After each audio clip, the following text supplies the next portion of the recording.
All right, everyone, this is a fun one today. I get to meet all kinds of interesting people here. And you know what? I met them outside of my my job, but I thought this would be a fun bit. And you never know who you're going to meet at the jungle. We carry health products, so this makes sense to me.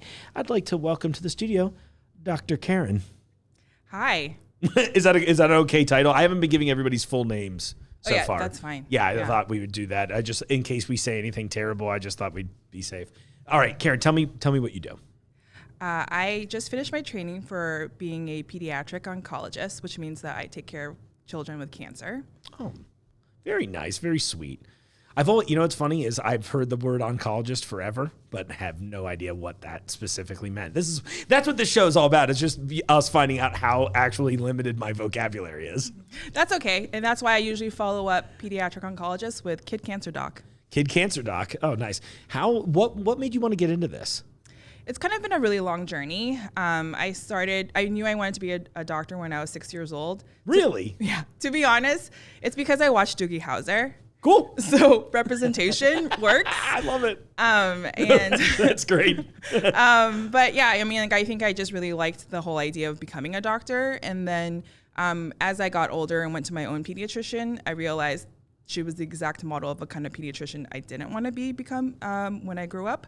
And then kind of through college, I tried to figure out whether medicine was really right for me. And after, a little bit of a circuitous route through... it's a circuit. Yeah, a circular route. I was working in the lab for a while, and I realized I really miss working with people. When you say working in the lab, what do you mean by that? So I worked at a clinical microbiology lab. So every time you get a urine culture or a blood culture, somebody has to make a petri dish out of it and see if anything grows. And so I was that person doing that. So handling your pee and poop out there. I'm really looking forward to us doing that today together on the show. Well, we were discussing about how the body is constantly just expelling liquids as a means of dealing with emotions. So that's kind of perfect here. I honestly didn't realize the lab thing. Well, I guess for the audience's sake, you and I really truly met, not just through, obviously, your husband, but as well through our mutual appreciation for food, which is kind of another reason. Obviously, you've been in the store a bunch here visiting, so thank you for that. Favorite store in Cincinnati for sure. Maybe the world. Okay, well, I'll take it. Well, you know what? When we put the clip, I'll edit it so it just says favorite store in the world. What do you usually like to get here when you do come to Jungle Gyms? Oh, I go straight to the international section. Yeah. It usually takes me about 4 tries because I can never find it. I swear it's like Harry Potter and you just it just keeps moving. Yeah. But I usually... That's the secret to our success, actually. You have to find the secret door. But yeah, I hit up the international section first just because it's such a wonderful array of products. Well, first off, I'm glad that you came in full attire in your white coat today. I love that already. You look very professional. Thank you. It's what I strive for. Yeah. So, that's the way that if it's your favorite store, I also would dress up that way. Well, that's why I wear crazy shit here all the time. What are some of what's something you want people to know about your profession that people don't really know or understand besides everything? I think in general, pediatricians are actually one of the lowest paid physicians out there in this country. And it's mostly because children are so healthy. But really health insurance companies are really not about keeping people healthy, unfortunately, in this country. And so we do not get compensated that way. So the difference between what I get paid versus what an orthopedic surgeon gets paid, and honestly, we have the same length of training, which is 6 years. Yeah. Is probably 3 to 4 times a difference. That's crazy. And one of the things I kept thinking about as we were getting ready to meet about this is I just kept thinking what are some of the big difference you would say versus an adult GP, right? Or I guess in your case, obviously oncologist, but what would be the difference between the adult version and what you're doing as focusing on pediatrics? So actually, because pediatric cancer is so rare, and even though you may have heard certain cancers like leukemia, which is the most common kind of childhood cancer, I would say adult oncologists usually concentrate on specific diseases. So they'll do breast cancer or they'll do colon cancer because there are so many cases, just because there are more adults than there are children in this country. Oh, makes sense to me. Yep. So I'm a little bit more generalized than most adult oncologists. So would you say, I mean, have you solely worked on the pediatrician side? Or, I mean, I'm assuming with your training, there's probably a bit of a general focus as well. Am I wrong in saying that? So in medical school, you do adults and children and women and children. So you kind of do all of the different fields so that you have a sense of what you like. Yeah.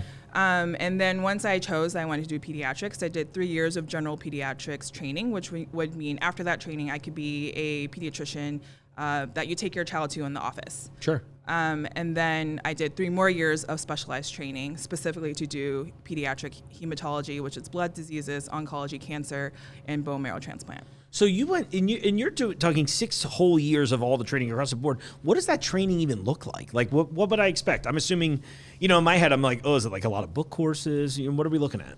So this is really all almost, if you kind of think of it as an apprenticeship. Okay.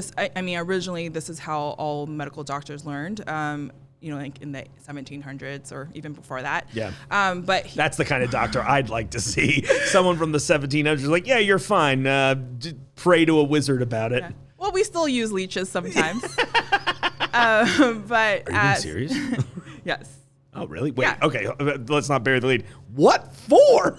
Actually, leeches do a really good job of helping heal up and eat up kind of like gross wounds. Okay. And so sometimes it is still a pretty effective way to heal a wound. Oh, wow. That's amazing. And I'm sorry, I didn't want to really derail too far. So tell me more about the training anyway. So in modern day training, it's all leech-based training. Perfect. After medical school, you go to a residency. So that means that you are usually you're in a hospital environment. And depending on what field you want to specialize in, you basically will work in a hospital. So a lot of the younger doctors that you see will be residents who are learning their profession. So it's kind of learning from books while you're still doing things on real people. That's amazing. All right, so me being like the normal weirdo, right, and I'm just interested in general in what you're doing, what are some of the strangest things you've run into in your line of work? Is that something I can ask? That is hard for me to think of off the top of my head. Yeah, because you led with the whole, like, oh, I'm checking urine cultures and things of that nature. I'm like, all right, well, that's got to be on the list of things I haven't had to do. So I just, it's that thing where it's like, from the patient side, we don't really get to see a lot of what you all do outside of coming in the office and go, oh, okay, here's a few tips, Maybe that's a good way to frame it, that instead of saying something strange, if you think of it, we can always come back to it. But yeah, like what are some of the things that go on when you're not? Why are you always 15 minutes late to coming into the office? Why is my time not valued? I think that's a personal problem, but but I think people would be surprised by the level of teamwork that really happens behind the scenes. Yeah, what's that like? So, obviously as the physician, I'm kind of the leader of the team, but really I believe in the leadership model that everyone is important and all of their thoughts and recommendations are also valid. So, it kind of depends because I'm in so many different kind of environments. So like I'm in the hospital and I'm also in the clinic, seeing patients outpatient. And so in the outpatient clinic, I very much rely on my nurses and nurse coordinators to help me kind of carry out the plan that I've come up with for the patient. Cool. It's so interesting to me, and this is going to be a weird swing, but feel me on this for a second, but it almost feels like there's so many commonalities in a lot of jobs that we never think about, right? And like to me, I'm sitting here thinking like, oh, so you're the director, and then the team is like the rest of the production crew, as silly as that sounds. Yeah, no, totally. But to frame it, like you're coming up, you're like, here's the plan, here's how we're going to execute it, you're this cog, this is how, how we put the, what do they say? I forget the expressions, like how the cheese is made, or sorry everyone, how the sausage is made. How the sausage is made. I don't eat a lot of sausage, if you can believe that, for somebody in my body. But I think that's really cool. It's a really interesting thing. I have no idea. I'm just a patient. If anything, I'm the one that talks too much to their doctor, and they're just like, could you please? Like, listen, you're part of the problem. This is why I'm 15 minutes late. I'm just doing my type 5. I'm just sitting here cracking jokes. I'm like, listen, I know I'm your funniest patient. That's amazing. Something, Karen, I thought would be funny or fun, maybe both. It's the stem of the word. Do you think maybe you'd be willing to come around the store with me for a minute? Maybe give me a few pediatrician approved items? Oh, I would love to. Okay, let's throw our hands up and go for it. Yeah.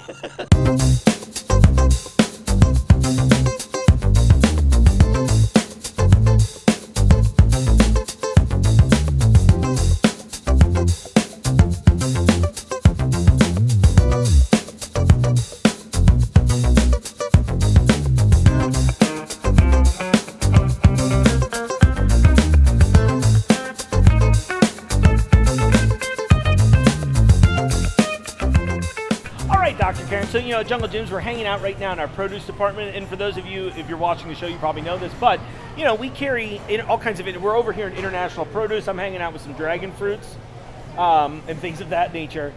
But, obviously we want to encourage people to try all kinds of things here. So my question to you would be do you have some thoughts on the American kids diet? I think that we don't give our kids enough credit. All across the world, cultures don't really cater to kids' taste, what we think that they want. So, I think our menus can, at restaurants at home, can really expand past the chicken tenders and French fry hamburger palette. So I think what we should be doing is encouraging our children to be curious about food. We already want them to be curious about other things. And so Jungle Gyms is such an opportunity to be able to do that. You can bring your kids here. Obviously, there's lots of things that entertain them along the way, but they can pick out an interesting fruit or an interesting vegetable, and then you can learn together about how to prepare that. And I think it just really expands their culinary horizons, and I think that's a good thing. All right, I'm thinking that's a pediatrician approved. Let me get one. Pediatrician approved. All right, Dr. Karen, I'll throw a little, I don't know why I'm doing the Conan head wobble thing. He's great, that's why. We're over here in the bakery, got a lot of fresh baked goods, and my question is, sweets, kids love sweets, that's got to be pediatrician approved, right? Anything in moderation is okay, but I would say it's definitely not dentist approved. And also probably after a whole slice of cake like this, probably not parent approved either. Okay, we're over here. I think we found some of the fun play sets. Karen, it's time. What did you find for us? All right, this right here, this Melissa and Doug's doctor's kit, approved, 100%. It looks amazing. It's got 25 pieces. Realistic doctor's instruments. I'd like you. I know you've already approved it, but now I'm going to really make you dive in. What are we thinking on the instruments? Actually, these are quite realistic. Here's a reflex. There's a reflex hammer here. There's an otoscope, which is where you use to check the ears. I don't know why there are scissors on this, what looks like a suture kit, but the placement might be a little bit off. But these are definitely real instruments that would actually really help children get prepared to go see a doctor. What is the what's the menu card for? Oh, I'm guessing this is actually just to tell patients and their parents who buy their food for them what are the healthy foods, kind of like food pyramid kind of things. All right, so I see we got a lot of stuff here. Where are the leeches? That's probably in a separate box that you have to buy, an additional set. Not a fan of DLC. So, Dr. Karen, we're sitting here now with some of our multivitamins and supplements and things of that nature. I went with Trolls gummies. You got what, the Flintstones? The classic Flintstones. Yeah, exactly. And growing. That was, remember that commercial? No. That's our age gap. Cool. Well, now that I feel officially old. No, all kidding aside, Karen. So I wanted to ask, we were talking about diet and health of children. What's your take on vitamins and all that stuff? Obviously vitamins and minerals are important, but I think for most children, as long as they eat a balanced diet, they should be able to get all the vitamins and minerals that they need from their meals. So with supplements, some children do need supplements, and I would say that if there are any supplements that you're planning on starting your child on, I would have a conversation with their healthcare professional first. Healthcare professional. So what do you say? Pediatrician approved? Maybe.